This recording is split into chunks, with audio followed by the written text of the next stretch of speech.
The night was cold in the Atacama Desert, Chile, 2052, the driest place on Earth, where the stars burned so brightly they seemed to pulse with secrets.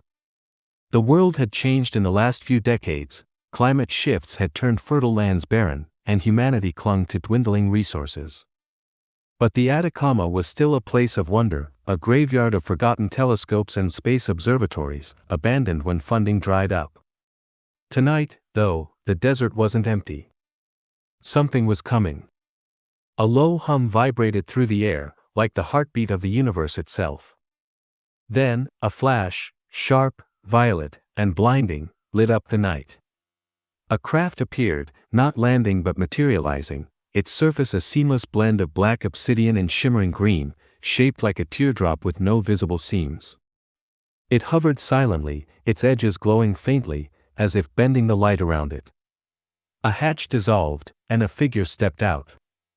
She was called Zara, a time traveler from Mars, hailing from the year 3252.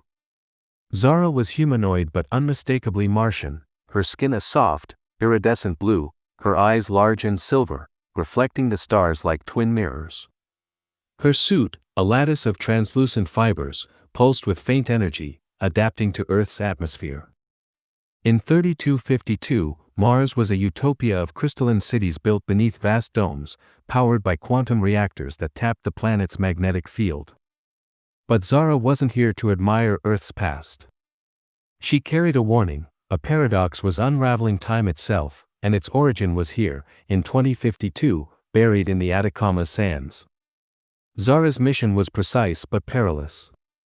In 2052, a rogue scientist named Dr. Elias Navarro had activated a device called the Chronosphere, a prototype meant to manipulate time for energy production. Instead, it created a temporal rift, a tear in the fabric of time that would grow, destabilizing reality across centuries. By 3252, the rift had fractured Mars's timeline, threatening to erase her civilization. Zara had to find the Chronosphere and shut it down before the rift consumed everything. Unbeknownst to Zara, she wasn't alone. A young man named Mateo crouched behind a rusted telescope, his breath shallow.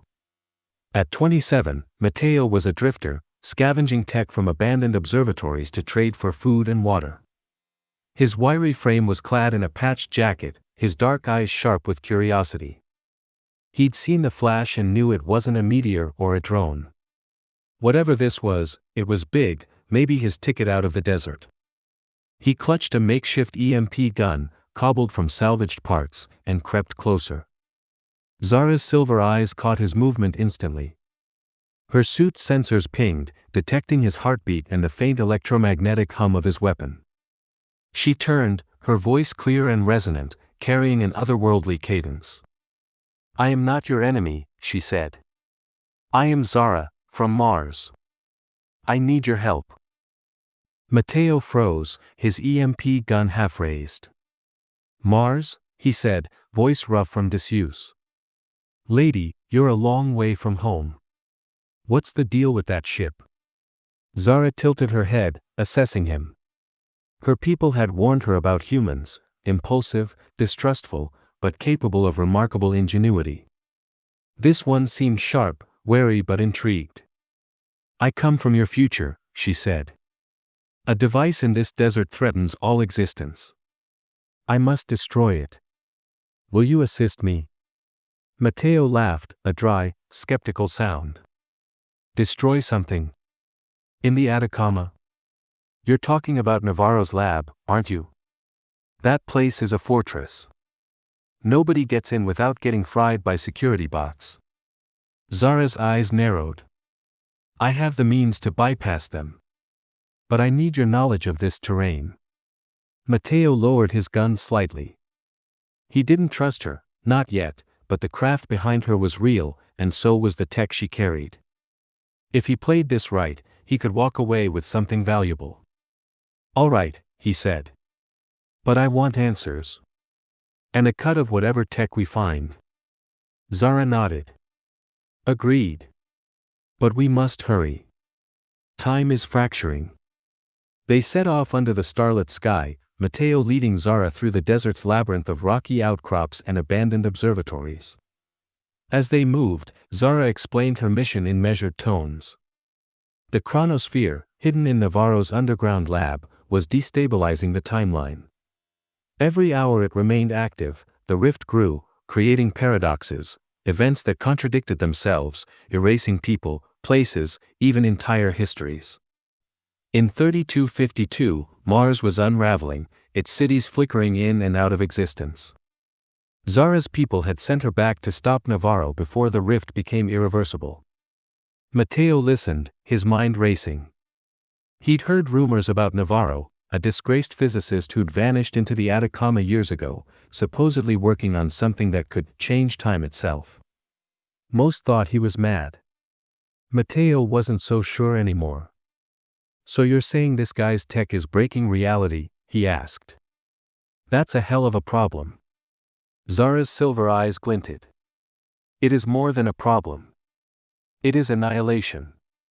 They reached Navarro's lab by dawn, a fortified complex buried beneath a rocky plateau, its entrance guarded by automated turrets and cloaked in a holographic disguise.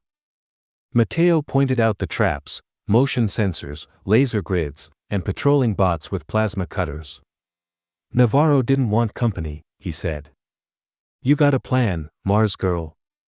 Zara activated her suit's interface, projecting a holographic schematic of the lab. "My suit can generate a temporal cloak, masking us from the sensors. But the bots will require improvisation." Mateo grinned, despite himself. "Improvisation's my specialty." The infiltration was a masterclass in chaos. Zara's temporal cloak, a shimmering field that bent time around them, fooled the sensors, but the bots were relentless. Mateo used his EMP gun to disable two, their circuit sparking as they collapsed. Zara's suit projected energy pulses, frying others, but the noise drew attention. Deep in the lab, Navarro's AI, Kronos, detected the intrusion. Designed to protect the chronosphere, Kronos activated the lab's defenses, trapping corridors, electrified floors, and drones armed with sonic disruptors. Mateo and Zara fought their way deeper, their partnership growing instinctive. Mateo's knowledge of human tech countered Zara's unfamiliarity, while her advanced tools, energy blades, holographic decoys, saved them from ambushes. In a darkened corridor, Mateo grabbed Zara's arm as a laser grid flickered on. "You owe me one," he said, panting. Zara's lips twitched, almost a smile. "Noted." They reached the central chamber, a vast dome lit by the chronosphere, a pulsating orb of liquid light, suspended in a magnetic field. Its surface swirled with colors that didn't exist, and the air around it crackled with temporal distortions. Navarro stood before it, a gaunt man with wild eyes, muttering equations. "It's working," he whispered. "I'm rewriting time." "Navarro." Zara called, her voice cutting through the hum. "Your device is destroying reality. Shut it down." Navarro turned, his face twisted with obsession. "Destroying? No. I'm saving humanity. Time is the key, endless energy, endless possibilities." Mateo stepped forward, EMP gun raised. "You're breaking the world, man. Step away." Kronos' voice boomed through the chamber. "Intruders will be eradicated. The chronosphere is humanity's salvation." Drones swarmed, their sonic blasts shaking the walls. The battle was brutal. Zara's suit deflected blasts, but the temporal distortions made her movement sluggish, as if time itself resisted her. Mateo dodged drones, using his gun to disable them, but Kronos adapted, deploying faster models. Navarro, oblivious, worked at a console, accelerating the sphere's output. The rift widened, and reality flickered. Mateo saw glimpses of a Mars with crystalline cities, then nothing, then cities again. "We're running out of time." Zara shouted, slicing a drone with her energy blade. "I need to overload the sphere." Mateo nodded, diving for a control panel. "I'll distract the bots. Do your thing." Zara reached the sphere, her suit interfacing with its systems. The distortions intensified, her body shimmering as time tried to erase her. She uploaded a disruptor code, designed to collapse the sphere's field. But Kronos countered, locking her out. "You cannot stop progress," it intoned. Matteo, battered but relentless, hacked a nearby terminal, using his scavenger skills to overload Kronos' circuits. The AI faltered, its drones freezing. Zara seized the moment, rerouting the sphere's energy into her suit. The chamber shook, cracks splitting the dome.